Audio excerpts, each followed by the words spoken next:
Thank you, 2025, for every single moment, for the struggles that tested me, the problems that taught me, the tears I shed, and the happiness that lifted me up. I won't forget any of it, because every piece of you helped shape who I am today. ឆ្នាំ2025បានដើរមកដល់ទីបញ្ចប់នៅពេលដែលខ្ញុំក្រឡេកមើលទៅក្រោយវាមិនមែនជាឆ្នាំដែលពោរពេញដោយផ្កាកុលាបនោះទេប៉ុន្តែវាគឺជាឆ្នាំដែលបង្រៀនឲ្យខ្ញុំស្គាល់ពីអត្ថន័យនៃពាក្យថាតស៊ូខ្ញុំសូមអរគុណដល់រាល់វិនាទីដែលបានកន្លងផុតទៅទោះបីជាវានាំមកនូវភាពរីករាយត្រឹមមួយឆាយឬភាពជឿចាប់ដែលអូសបន្លាយក៏ដោយអរគុណដល់បញ្ហានិងការតស៊ូអរគុណ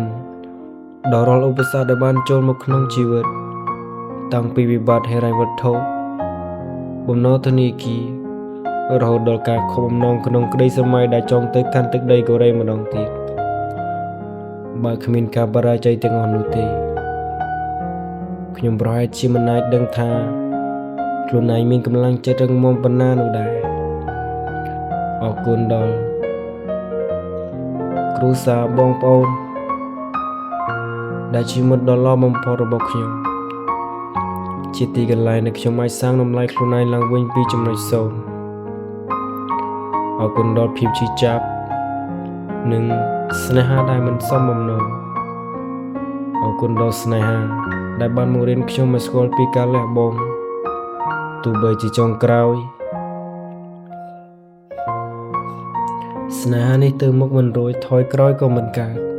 ហើយមិនសល់ទុកត្រឹមភាពស្ងៀមស្ងាត់ក៏ដោយក៏ខ្ញុំមិនស្ដាយក្រោយឡើយ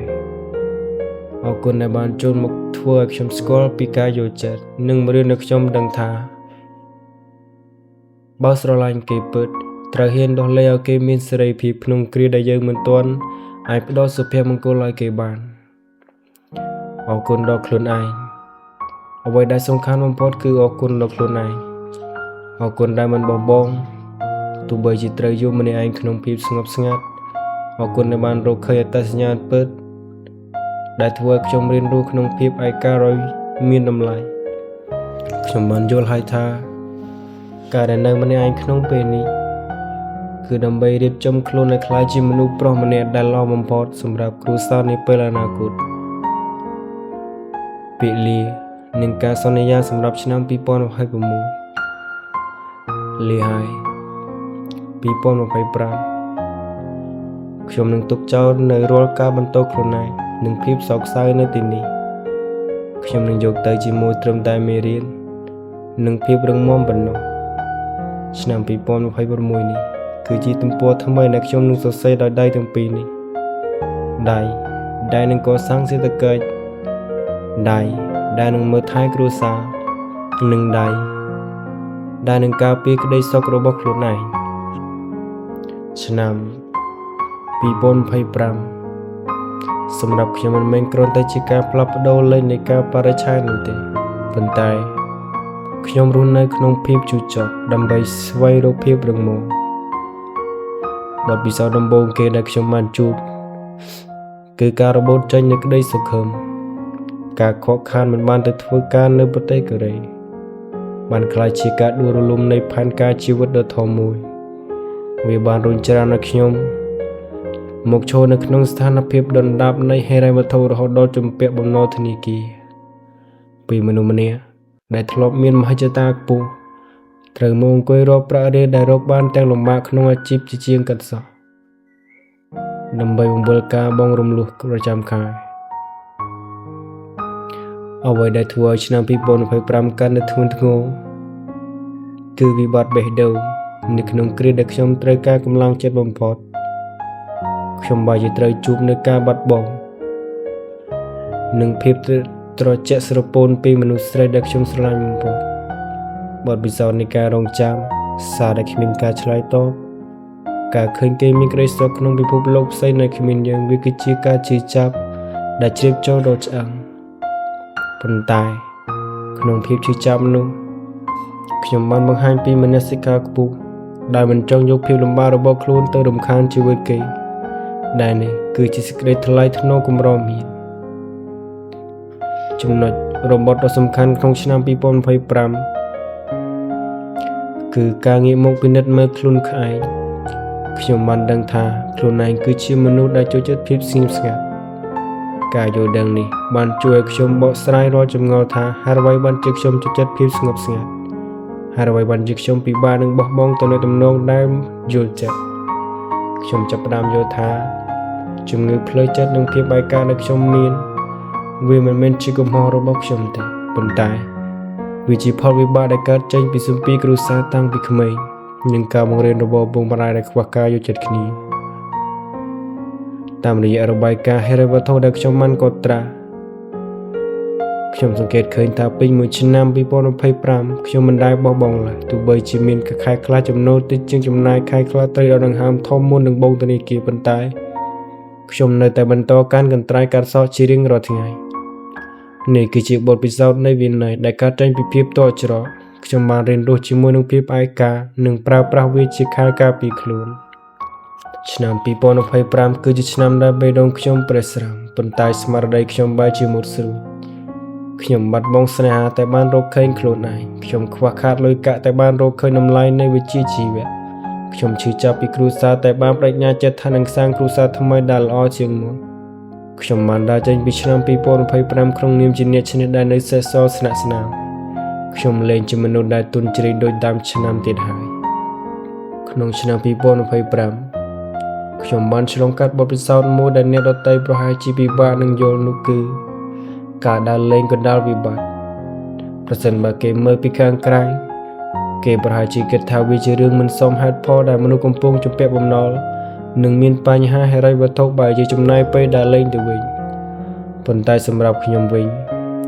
ដែលស្ថិតក្នុងស្ថានភាពនោះវាគឺជាយុទ្ធសាស្ត្រនៃការរស់រានការដើរលេងជាឱសថបំបត្តិភាពតានតឹង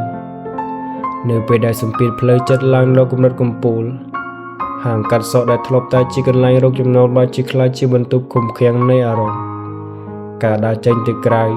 ការបានឃើញវាស្មៅមេគៀវឬកន្លែងថ្មីមិនមែនធ្វើឡើងដើម្បីបង្អួតអ្នកណានោះទេប៉ុន្តែគឺដើម្បីទិញខ្យល់ដកដង្ហើមឲ្យបេះដូងដែលកំពុងតែឈឺលក់វង្វេងនឹងទុក្ខសោក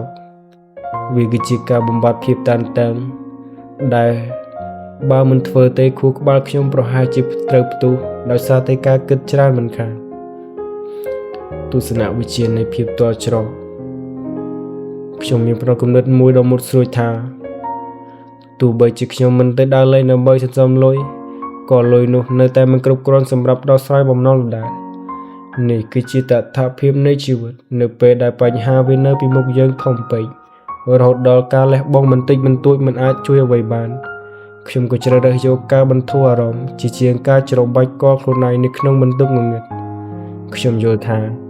បើហេរ៉េវត្ថុដោះស្រាយមិនទាន់ចេញយ៉ាងហោចណាស់ក៏ត្រូវរក្សាស្មារតីឲ្យនៅល្អដែរការបណ្ដោយតាមព្រហ្មលិខិតបទពិសោធន៍នៃការបណ្ដោយខ្លួនតាមកលៈទេសៈក្នុងឆ្នាំ2025បានបង្ហាញពីភាពហត់នឿយនៃចិត្តពាក្យថាពេលណាពេលនឹងមិនមែនមានន័យថាខ្ជិលច្រអូសឡើយប៉ុន្តែវាមានន័យថាខ្ញុំបានព្យាយាមអស់ពីសិលទ្ធភាពហើយរហូតដល់លែងចង់តស៊ូប្រឆាំងនឹងរលកជីវិតការដើរលេងទាំងក្នុងចិត្តសៅហ្មងគឺជាការរៀនរស់នៅជាមួយភាពមិនច្បាស់លាស់មេរៀនដែលខ្ញុំទទួលបានពីការដើរលេងក្នុងឆ្នាំ2025ទោះបីជាវាធ្វើឲ្យខ្ញុំអស់ប្រាក់កាសបន្តិចខ្លះ